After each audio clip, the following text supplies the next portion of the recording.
Yahobu, Bapak Ibu Pendeta, Sinenge, Majelis dan warga Gereja Amin, ini adalah channel YouTube Sinode Gereja Amin.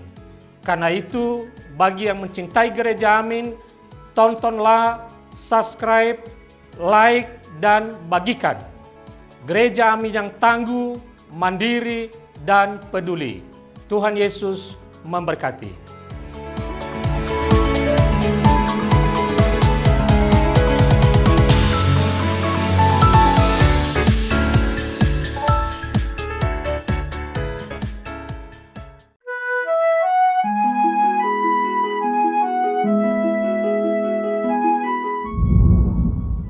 Sahabat YKB, senang dapat menjumpai saudara kembali dalam acara Wasiat Kekal berupa renungan firman Tuhan yang memandu kehidupan kita.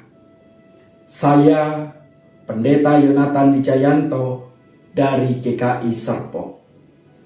Renungan kita hari ini 26 Juli 2025 berjudul Berkabung dan Berpuasa. Didasarkan pada kitab Ester pasal 4 ayat 1 sampai dengan ayat 17. Sebelumnya, marilah kita berdoa. Kami datang kepadamu ya Tuhan untuk sejenak berdiam diri, merenungkan kebenaran firman-Mu dalam kehidupan kami. Tuntun dan sertailah kami, supaya firman-Mu dapat menguatkan kami dan kami pegang dalam setiap langkah kehidupan kami. Sehingga dalam segala keadaan hidup yang kami hadapi, kami tetap dapat memuliakan nama-Mu. Bentuklah kami dan tuntunlah kami Tuhan dengan kebenaran firman-Mu. Di dalam nama Tuhan kami Yesus Kristus, kami berdoa. Amin. Yang menjadi pusat permenungan kita adalah kitab Ester pasal 4 ayat yang ke-16. Pergilah, kumpulkan semua orang Yahudi yang ada di Susan, dan berpuasalah. Jangan makan dan minum selama 3 hari, siang dan malam. Aku serta dayang-dayangku pun akan berpuasa demikian. Saudara-saudara yang terkasih di dalam Tuhan Yesus Kristus, berkabung adalah ungkapan perasaan kesedihan yang muncul saat kita menghadapi kematian atau situasi buruk lainnya.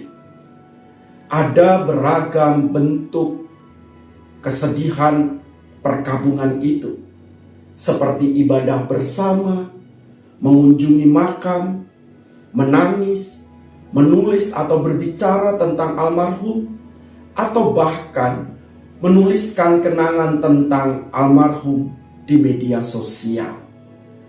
Berbagai bentuk perkabungan tersebut merupakan ekspresi yang wajar saat manusia menghadapi situasi yang tidak mudah. Manusia membutuhkan ruang dan kesempatan untuk mengekspresikan kesedihan serta berbagai perasaan lain yang menyertainya. Dalam bacaan kita hari ini, kita belajar Mordekai yang pada waktu itu mendengar rencana jahat Haman untuk membinasakan orang-orang Yahudi di kerajaan Persia, merasa bersedih atas rencana tersebut. Mordekai pun berkabung. Ester, sepupu Mordekai yang telah menjadi ratu, diminta oleh Mordekai untuk menghadap raja agar memohon belas kasihan atas orang-orang Yahudi. Meskipun Ester adalah seorang ratu, ia tidak dapat sembarangan bertemu raja. Ester pun mengajak Mordekai dan orang-orang Yahudi di Puri Susan untuk berpuasa, memohon agar Allah memberikan kekuatan, keberanian, dan hikmat dalam menghadapi situasi yang sangat berbahaya. Belajar dari bacaan kita hari ini, maka kita dapat melihat bahwa berkabung adalah ekspresi kesedihan. Alkitab memberi ruang bagi umat Tuhan untuk melakukannya. Berkabung bukanlah tanda kurangnya iman kepada kemurahan dan pemeliharaan Tuhan.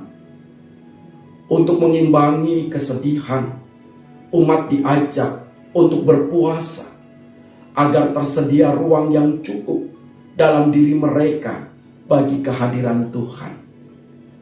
Berkabung merupakan kesempatan kita untuk menyadari bahwa sebagai manusia kita membutuhkan Tuhan dalam melewati situasi duka. Mari kita tutup perenungan kita hari ini dengan berdoa. Ya Tuhan yang Maha Kasih, kami bersyukur kepadamu untuk firman-Mu hari ini yang menghibur dan menguatkan kami di tengah kehidupan kami sebagai manusia yang Tuhan tempatkan dalam dunia ini. Terkadang kami menghadapi situasi-situasi yang buruk dalam kehidupan yang membawa kami pada kesedihan yang mendalam dan membawa kami dalam situasi perkabungan. Kadang kami mengekspresikan semuanya itu karena kami merasa ada banyak yang tidak mampu kami hadapi dalam kehidupan ini. Namun kami bersyukur jikalau pada hari ini Tuhan kembali menegaskan kepada kami bahwa Tuhan memahami perasaan kami dan Tuhan berkenan hadir untuk meneguhkan dan menguatkan kami di situasi terburuk kehidupan kami. Kami bersyukur memiliki Allah seperti Engkau, dan karena itu biarlah di tengah perkabungan kami pun memiliki sikap seperti Esther yang mau untuk datang kepada Tuhan dalam berpuasa, memohon keberanian, kekuatan, dan hikmat dari Tuhan untuk kami dapat melewati semuanya, supaya melalui sikap kami tidak melukai hati Tuhan. Kami menyerahkan perjalanan hidup kami ke depan hanya ke dalam tangan kuasa-Mu, baik dalam suka maupun duka. Biarlah kami tetap merasakan kehadiran-Mu dalam kehidupan kami. Di dalam nama Tuhan kami Yesus Kristus, kami berdoa. Amin. Demikianlah saudara-saudara renungan kita hari ini. Jikalau saudara menyukainya, maka kami mengajak saudara untuk subscribe, like, dan bagikan kepada yang lain. Tuhan memberkati.